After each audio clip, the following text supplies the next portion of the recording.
রফিকুর রহমান। আজকের এই সুধী সমাবেশে বিশেষ অতিথি হিসেবে উপস্থিত থাকবেন জননেতা রফিকুল ইসলাম খান এবং আজকের এই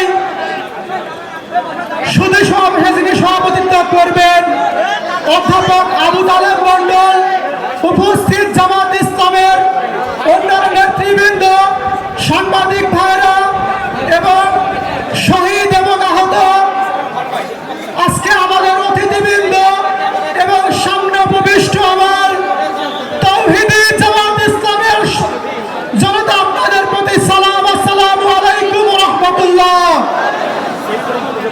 দক্ষিণ পূর্ব এশিয়ার সর্ববৃহৎ ছাত্র সংগঠন বাংলাদেশ ইসলামী ছাত্র শিবির আল্লাহর দেয়া এক বিশেষ নিয়ামত।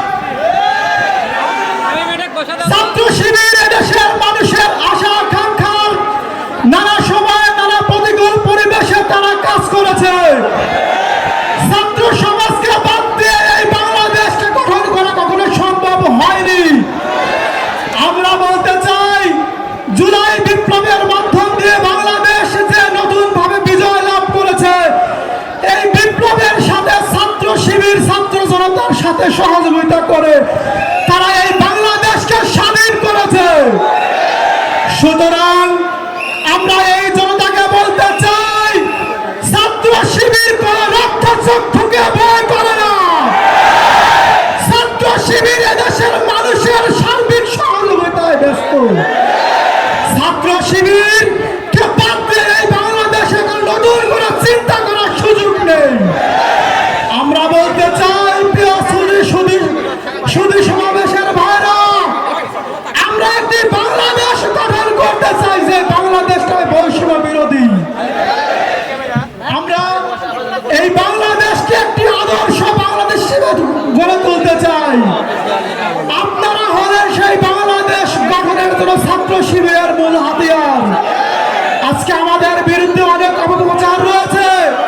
আমরা বলতে চাই, ছাত্র শিবির এবং জামাত ইসলামের উপর অপপ্রচার করতে করতে আমাদেরকে যে নিষিদ্ধ করেছিলেন, এদেশের মানুষ কখনো মেনে নিয়েছে?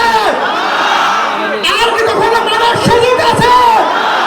সুতরাং আমরা বলতে চাই, সম্মানিত সুধী, আপনারা আপনাদের সন্তানদেরকে এই কাফেলায় সংযুক্ত করুন।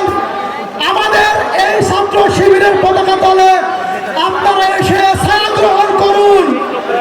আপনার জীবন পরিবর্তন হবে ইনশাআল্লাহ। আপনার সন্তান পদচ্যুত হবে না ইনশাআল্লাহ। আমরা আপনাদেরকে ছাত্র শিবিরের পতাকা তলে দলে দলে যোগদান করা এবং আপনাদের সন্তানদেরকে এই কাফেলার সাথে সংযুক্ত করার উদাত্ত আহ্বান রেখে আমরা একটি সৎ, দক্ষ এবং সমৃদ্ধি বাংলাদেশ গড়ে তোলার যে মহান লক্ষ্যকে আমরা সামনে রেখে এগিয়ে যাচ্ছি।